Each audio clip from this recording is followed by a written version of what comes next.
et bienvenue dans cette émission Parole de femmes. Alors que faire quand on est au bout? Que faire quand on n'en peut vraiment plus? Et si c'est votre cas, eh bien je crois que le Saint-Esprit aujourd'hui va déposer en vous une parole de vie, une parole d'espoir qui va vous relever. Oui, c'est possible, c'est encore possible, il peut le faire.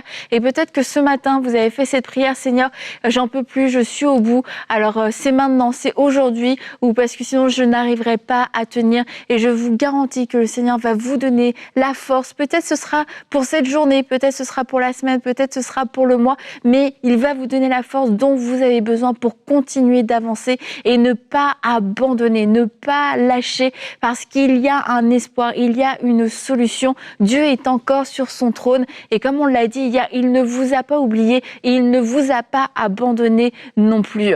Et aujourd'hui, on veut, avec vous les filles, s'adresser à toutes ces femmes aujourd'hui, toutes ces personnes qui nous suivent et qui sont au bout. Et on sait que quelquefois, on est vraiment, ça tient à un fil.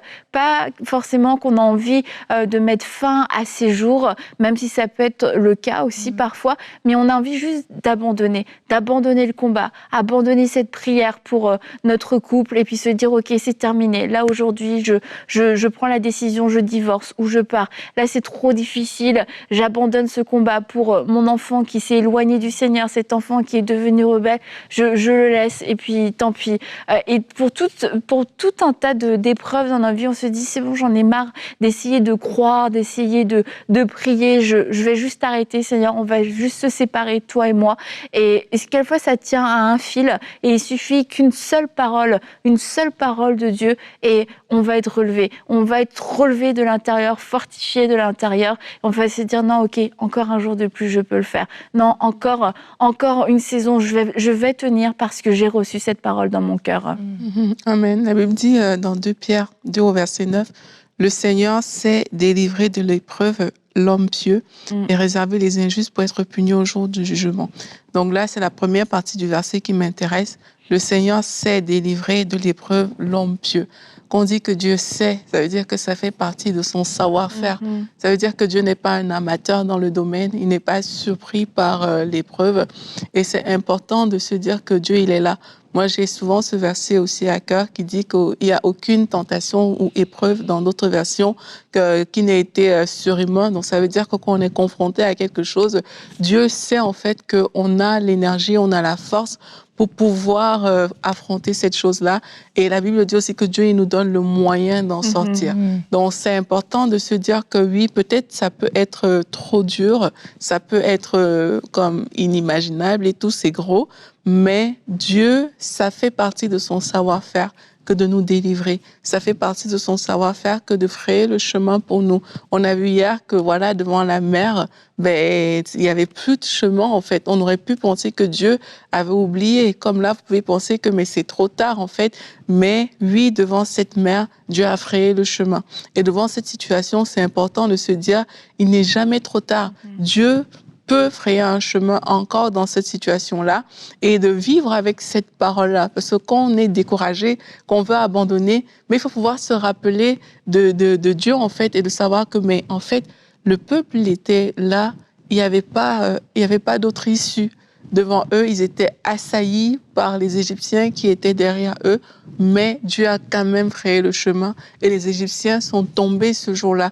Et parfois, c'est de se dire ça, c'est de se rappeler ces choses, de dire, oui, peut-être aujourd'hui je me sens à bout, mais il y a quand même un chemin qui est disponible par Dieu et au final, ce sont ces problèmes qui m'assaillent qui vont tomber en fait. Ouais. Moi, j'avais aussi le verset... ni par puissance, ni par force, mais par l'Esprit du Seigneur. Et c'est vrai que des fois aussi, on est à bout, mais peut-être qu'on porte beaucoup de choses. On a un certain, on voit tout ce qu'il y a devant nous, puis voilà, on se sent dépassé par la situation parce qu'on les voit d'une façon humaine. Mais des fois, de pouvoir s'arrêter, de dire, Seigneur, moi, c'est trop dur pour moi, là. C'est au-delà de mes forces, au-delà de mes capacités. Et je pense qu'avec ce verset-là, c'est ça qu'il faut se rappeler. Que des fois, aussi, on ne veut peut-être pas perdre la face aux gens. Il y a plein de circonstances qui font que peut-être on essaye par nos propres forces. Mais Dieu te dit, mais arrête-toi, c'est ni par force, ni par puissance, mais par mon esprit. Vraiment, viens dans ma présence. Viens proche de moi. Mets-toi sous mon aile. Franchement, que je puisse, viens proche de moi. Et en fait, c'est lui qui va pouvoir te porter dans la situation, c'est lui qui va venir combler, c'est lui qui va venir te donner ce dont tu as besoin. Et des fois, c'est ça qu'il faut se rappeler tout simplement parce que on a du mal à lâcher prise aussi et de se dire, mais Seigneur, moi, je peux rien. Voilà, je me rends vulnérable devant toi. C'est la première étape, en fait. Et de dire, moi, je peux pas par mes propres forces, mais je te laisse la place. Prends tout, je viens proche de toi et fais ce que tu veux. Et comment David dit, tu m'as retiré de la fosse, c'est comme tu es déjà tombé en fait, tu es déjà au fond du trou, et je ne sais pas si ça vient de là l'expression, mais parce qu'on se dit quelquefois, non mais tu connais pas ma situation en fait, c'est pas juste je suis par terre, ah oui le juste est tombé et puis il l'a relevé, non je suis pas juste tombée, je suis vraiment au fond du trou, mais la Bible nous raconte aussi, c'est lui qui l'a retiré de la fosse, comme il a retiré Joseph de la citerne, il a sorti Joseph d'une prison, il a sorti Daniel d'une fosse au lion. Ça, c'est des fonds du trou, c'est des situations extrêmes, des situations où on a besoin de l'intervention surnaturelle et miraculeuse de Dieu.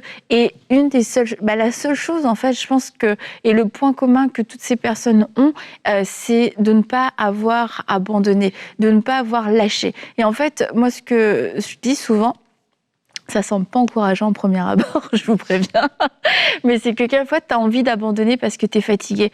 Mais en fait, si tu abandonnes, tu as l'assurance de l'échec. Tu as l'assurance que la situation va mal tourner. Tu as l'assurance que ce pourquoi tu t'es battu tant d'années dans la prière, dans la foi, tu ne l'auras pas. Parce que c'est toi qui abandonnes.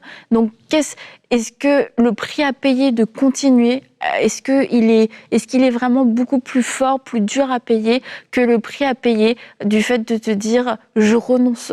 Je renonce, et je renonce pas à un privilège, je renonce pas à un confort, c'est je renonce à quelque chose que je sais que Dieu m'a donné, je renonce à une promesse, je renonce à une alliance.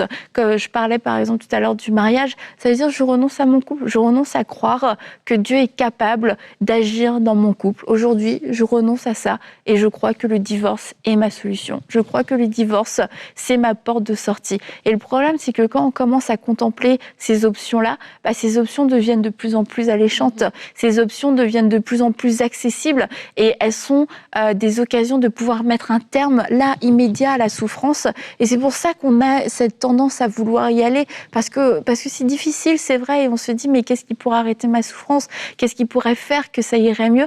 Et d'un seul coup, on nous propose cette solution de mensonge, cette solution de facilité, divorce. Comme ça, tu vois, cette personne qui est en train de nuire à ta vie, cette personne qui tu penses est devenu responsable de tout ton malheur, tu vas pouvoir t'en séparer et il y a une nouvelle vie devant toi. Et à ce moment-là, j'ai contemplé une solution qui n'était pas de Dieu parce que j'ai laissé l'abattement et les découragements me proposer des options. Et les options du découragement sont toujours dangereuses.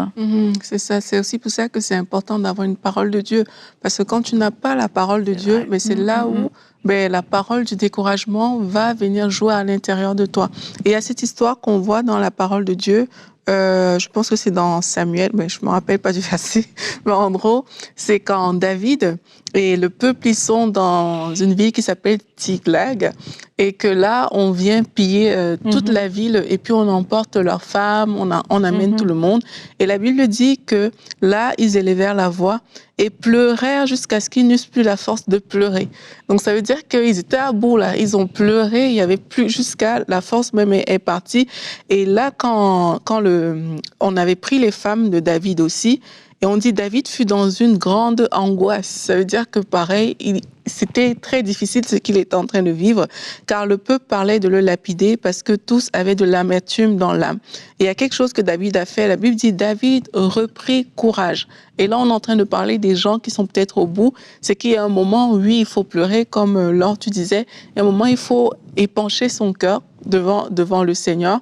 Et tu peux pleurer, mais il y a quelque chose qui va se passer. Il faut que tu prennes courage à un moment et que tu t'appuies sur le Seigneur.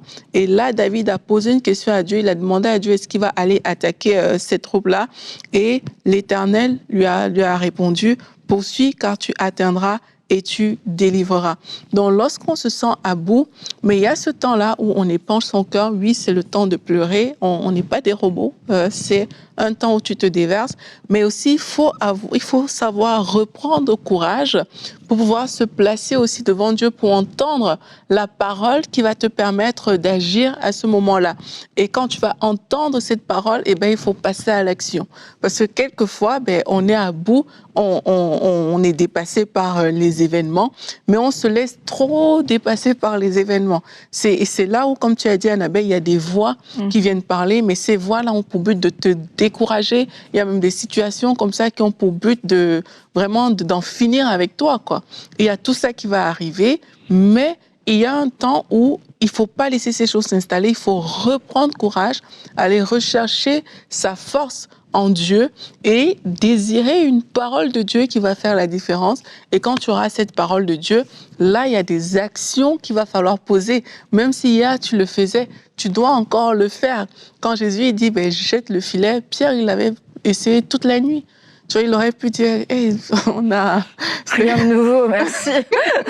On en a marre. Tu vois, mais sur sa parole, il a fait. Et il va falloir aller trouver cette parole de Dieu qui nous permet justement de pouvoir poser une action claire. Et cette action-là, ben, derrière, il y a ce relèvement qu'on cherche au final. Je repense à ce que tu dis. C'est bon. Pas de problème là. Je pense que j'aimerais qu'on puisse prier en fait parce qu'on a parlé toute la semaine de l'épreuve, de différentes sortes d'épreuves et puis on veut vous accompagner dans la prière parce que quand on se sent faible, quelquefois on a même du mal nous-mêmes à prier et on veut être là avec vous comme des sœurs aujourd'hui et vous accompagner comme Aaron et Hur l'ont fait quand Moïse pour lui tenir les bras et quelquefois on a besoin d'avoir des personnes qui vont nous tenir les bras et aujourd'hui on veut être ces sœurs autour de vous qui vous tiennent les bras dans la bataille et je crois qu'ensemble on va voir la victoire et alors qu'on faisait les émissions en début de semaine j'étais avec toi alors et puis avec Mylène on a parlé des fausses couches j'avais cette pensée qui m'est revenue plusieurs fois une femme vous avez fait plusieurs fausses couches mais seulement avec des filles vous avez perdu que des filles et vous avez même dit oui en fait ça arrive souvent dans ma famille ça arrive à ma mère à ma cousine etc et aujourd'hui je veux vous encourager à vous tenir dans votre autorité et à ne pas laisser l'ennemi venir continuer son cycle de vol parce que plusieurs femmes dans votre famille n'ont pas réussi à avoir de filles et à chaque fois ça se termine en fausse couche et aujourd'hui ensemble on veut se lever contre toute parole qui a été déclarée sur vous, toute parole qui a été déclarée sur les femmes de votre famille, comme quoi vous ne pourrez pas porter de filles. Ces paroles sont annulées dans le nom de Jésus-Christ. Et avec foi et avec l'autorité que nous avons, nous déclarons que votre corps, que vos entrailles portent la vie, gardent la vie. Et si c'est une petite fille, nous appelons la vie dans le corps de cette petite fille. Merci pour la protection qui entoure cet enfant. Merci pour la protection, Seigneur, pour les prochaines grossesses. La protection, Seigneur, nous déclarons qu'il n'y a plus rien qui peut venir voler cet enfant. Il n'y a plus aucune parole qui est active. Il n'y a plus aucune parole de destruction qui est active. Nous déclarons ta parole de foi. Cet enfant vivra et cet enfant célébrera tes louanges. Cet enfant sera le témoignage que la malédiction a été brisée, mais que maintenant, Seigneur, cette femme marche dans son autorité, marche dans son héritage. Elle ne se fera plus voler. Merci, Seigneur, parce que tu es le Dieu de la vie, tu es le Dieu de la bénédiction, tu es le Dieu de l'enfantement. Je prie pour toutes ces femmes, Seigneur, qui aujourd'hui peut-être sont découragées après avoir espéré et espéré. Seigneur, nous prions pour des miracles d'enfantement, des miracles, Seigneur, où tu viens renverser des diagnostics d'infertilité, des miracles, Seigneur, où tu permets aux entrailles de s'ouvrir, où, Seigneur, c'est le corps qui a été déclaré stérile. Toi, Seigneur, tu le déclares fertile. Tu amènes la vie afin que ces corps puissent porter la vie, afin qu'ils puissent avoir des grossesses, heureuses, qu'ils puissent avoir des naissances heureuses. Merci, Seigneur, pour ces femmes que tu touches maintenant même dans leur corps. Oui, Seigneur, nous appelons la vie, nous appelons la fécondité, nous appelons, Seigneur, l'enfantement dans ces vies. Alléluia. Seigneur, merci parce que tu touches. Merci parce que tu remplis aussi de ton Esprit Saint. Merci, Seigneur, parce que il y a des femmes qui sont baptisées du Saint-Esprit alors qu'on fait cette émission au nom de Jésus-Christ.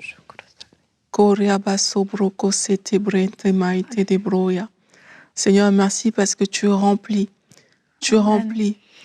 Au nom de Jésus-Christ, nous déchirons ce vêtement de tristesse que vous avez porté jusqu'à présent. Nous déchirons ces lamentations au nom puissant de Jésus-Christ. Au nom de Jésus, nous renversons ces jougs que vous portez. Puis toi qui étais dans le deuil parce que tu avais perdu cet enfant, toi qui étais dans le deuil parce que tu as perdu ce mari, tu as perdu cette joie de vivre.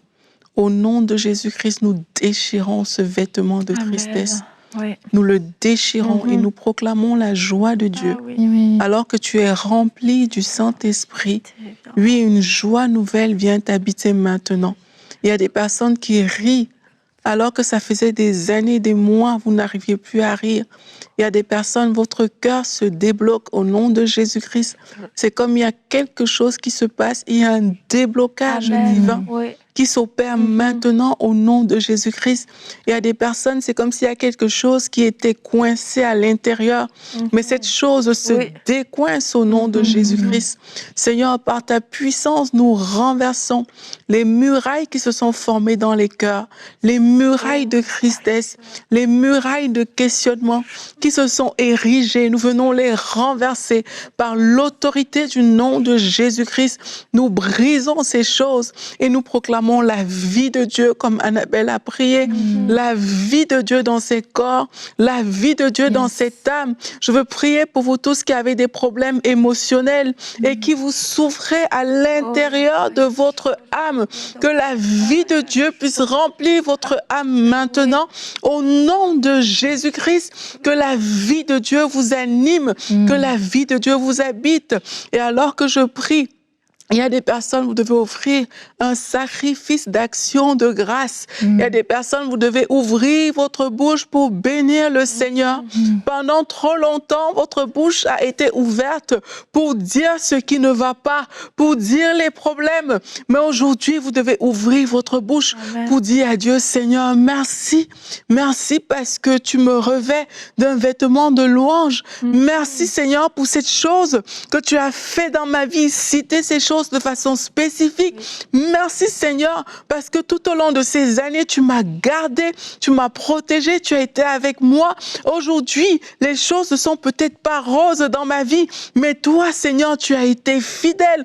Plusieurs parmi vous, vous devez ouvrir votre bouche et rendre des actions de grâce à Dieu pour la bonté qui ne cesse de manifester dans vos vies chaque jour, parce que vos regards s'est trop arrêté sur le mal. Votre regard s'est trop arrêté sur les œuvres des ténèbres. Mais aujourd'hui, c'est le temps du sacrifice d'action de grâce. Et alors que vous faites ça, votre cœur se remplit de la joie de Dieu. Votre vie est remplie du Saint-Esprit. Seigneur, merci parce qu'il y a même des personnes qui parlent déjà en langue. Votre parler en langue change au nom puissant de Jésus-Christ. De nouvelles paroles naissent à l'intérieur de vous et il y a une vie qui sort de vous. Il y a une nouvelle espérance qui sort de vous au nom puissant de Jésus-Christ. Merci Seigneur. Merci parce que tu agis avec force et avec ton autorité dans ces vies. Oui Seigneur, nous proclamons ta vie sur tout ce qui était mort. Nous appelons la santé divine. Là, il y avait des diagnostics de mort, des diagnostics de maladies incurables. Nous appelons la santé divine. Au nom de Jésus-Christ, nous plaidons le sang de Jésus-Christ et nous renversons les œuvres des ténèbres qui veulent maintenir les enfants de Dieu dans la maladie. Nous renversons cela au nom puissant de Jésus-Christ. Seigneur, merci parce que tu étends ta main sur toutes sortes de situations, sur des personnes qui se plaignent parce que c'est trop difficile, parce qu'elles ne trouvent pas de travail à cause de la pauvreté, à cause de ces choses. Seigneur, étends ta main.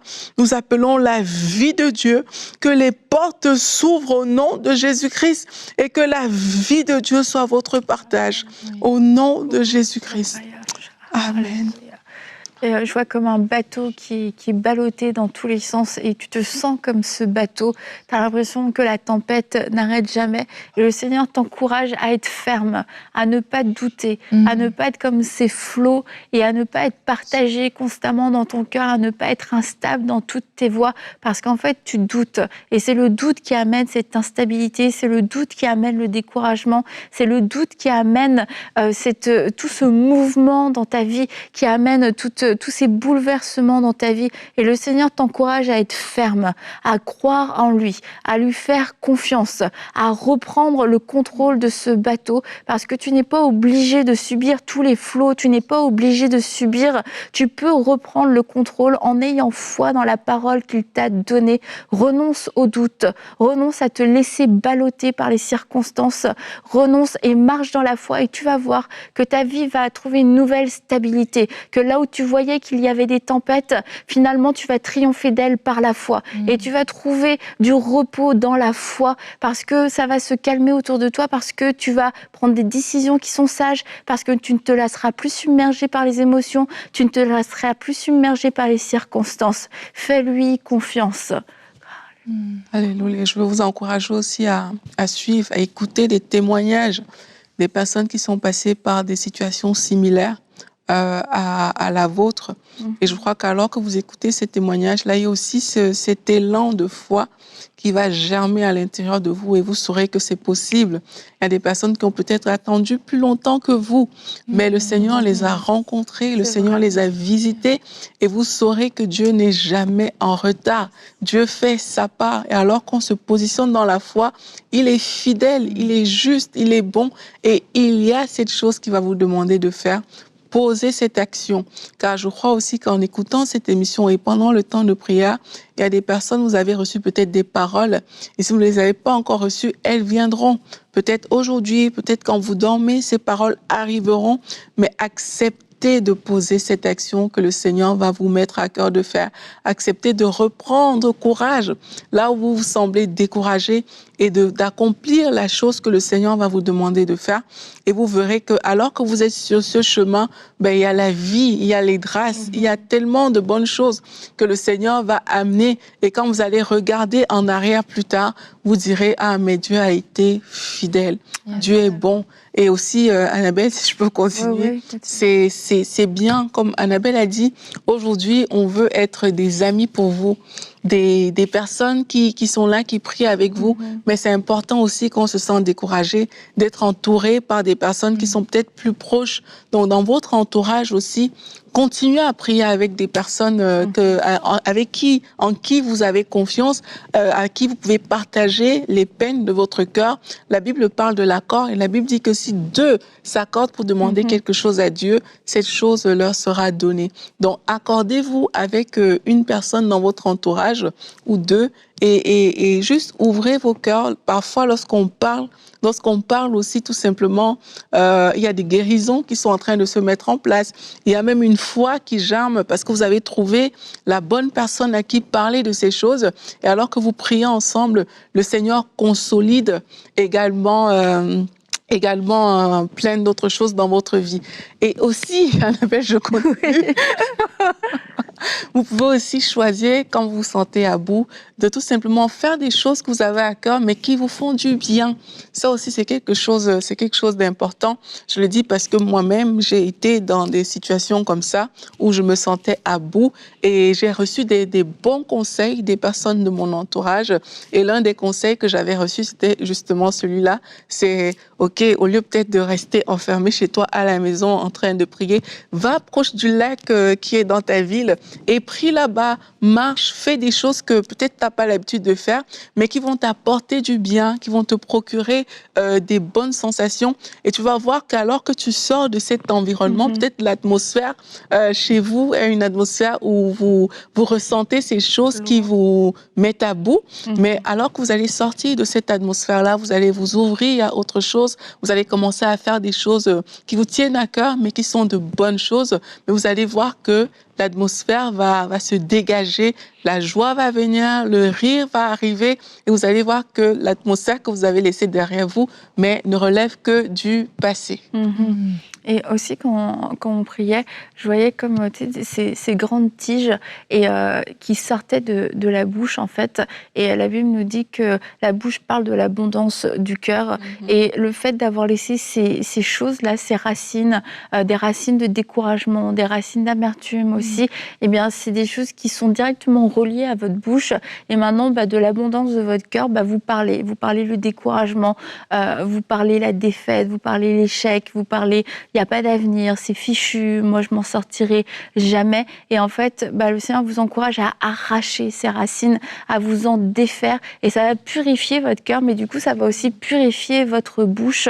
Parce que finalement, vous n'arrêtez pas de prophétiser un lendemain qui est sans foi, un lendemain qui est sans espoir. Parce qu'aujourd'hui, et de vous dire juste change ton vocabulaire, ça ne va pas changer grand-chose parce que vous êtes en train de parler de l'abondance de votre cœur. Et votre cœur est rempli de toutes ces racines qui essayent juste de jaillir. Et j'appelle les fleuves d'eau vive à jaillir de votre sein, à jaillir de votre bouche, et que ce soit des paroles de foi qu'on puisse entendre, alors que vous allez arracher toutes ces grosses racines, toutes ces grosses plantes, vous allez voir que de votre cœur vont abonder des louanges, et ça se fera pas quand vous allez entendre ces louanges, vous allez vous dire waouh, c'était là, oui c'était là, mais ça a été étouffé par toutes ces choses. Donc juste tout simplement aujourd'hui, devant Dieu, renoncer à ces choses-là, dites Seigneur, je te demande pardon d'avoir laissé toutes ces racines prendre place. Je te demande pardon d'avoir nourri tous ces sentiments. Mais aujourd'hui, je veux les enlever et j'y renonce. Et je les déracine dans le nom de Jésus-Christ. Et peut-être que certains, vous allez même cracher, vous allez vomir. Mais c'est juste en train de sortir. C'est une délivrance. Vous êtes libérés. Et là, vous allez commencer à sentir de votre sein à nouveau sortir des louanges et des paroles prophétiques. Soyez audacieux, soyez courageux. Libérez simplement ces paroles de vie et ces paroles de foi. Et si je vais dans Ésaïe 54, et je vais vous lire au verset 4, on dit « Ne crains pas, car tu ne seras point confondu. Amen. Ne rougis pas, car tu ne seras pas déshonoré, mais tu oublieras la honte de ta jeunesse et tu ne te souviendras plus de l'opprobre de ton veuvage. » On a envie de vous dire aujourd'hui, ne craignez pas, vous ne serez plus déshonorés. Au contraire, cette honte fera partie de votre passé. Cette situation qui vous met à bout sera aux oubliettes. Amen. Yes, ouais, c'est ça. Je m'accorde avec tout ce que vous avez dit, avec toutes les prières. Puis c'est ça, au final, rester accroché au Seigneur. Puis prendre le témoignage aussi de Mylène en début de semaine, de se dire, ça n'arrive pas qu'aux autres. Ouais. Ça va aussi m'arriver à moi. Moi aussi, je vais avoir un témoignage de victoire, un témoignage de gloire que je vais pouvoir raconter et sur lequel je vais pouvoir témoigner. Donc vraiment, être dans la joie, être dans la foi, être dans la reconnaissance et faire confiance au Seigneur. Et comme on l'a dit lorsqu'on était avec Mylène, c'est un choix à la fois et un jour à la fois. Et aujourd'hui, les bontés de Dieu se sont renouvelées pour toi et tu peux les saisir, elles sont suffisantes pour que tu puisses vivre cette journée et pour que tu n'abandonnes pas, pour que tu renonces pas. Et demain, Dieu sera encore fidèle et demain, Dieu va encore renouveler ses bontés. C'est une chose qui est certaine, alors n'en doute pas. Continue de compter sur la bonté de Dieu parce que s'il y a une seule chose dont on peut être sûr, c'est que Dieu ne nous abandonnera jamais, que Dieu ne va pas nous laisser tomber, que Dieu est pour nous, que Dieu est avec nous. Alors faisons-lui confiance, remettons-lui toutes nos vies avec abandon. Et si nous avons des questions à lui poser, allons lui poser des questions plutôt que d'avoir une relation de non-dit avec lui où on va commencer à s'éloigner. Allons dans sa présence, soyons honnêtes, soyons transparents avec lui et soyons prêts à entendre cette parole qui veut nous donner cette parole dont tu as besoin, cette parole sur laquelle tu vas pouvoir t'appuyer. Et quand il y a des mensonges qui vont arriver, tu vas pouvoir dire non, moi je crois cette parole-là. Et quand le découragement va arriver, non, moi je crois cette parole-là. Et quand ton miracle va arriver, tu vas dire j'ai cru cette parole-là. On se réjouit avec toi parce que ce jour arrive, ce miracle arrive, la délivrance arrive et tu témoigneras de ce que Dieu a fait et que tu ne regrettes pas d'avoir compté sur la bonté de Dieu parce qu'il a été fidèle comme il l'est toujours. Et on va se retrouver très bientôt pour une prochaine émission de Paroles de Femmes.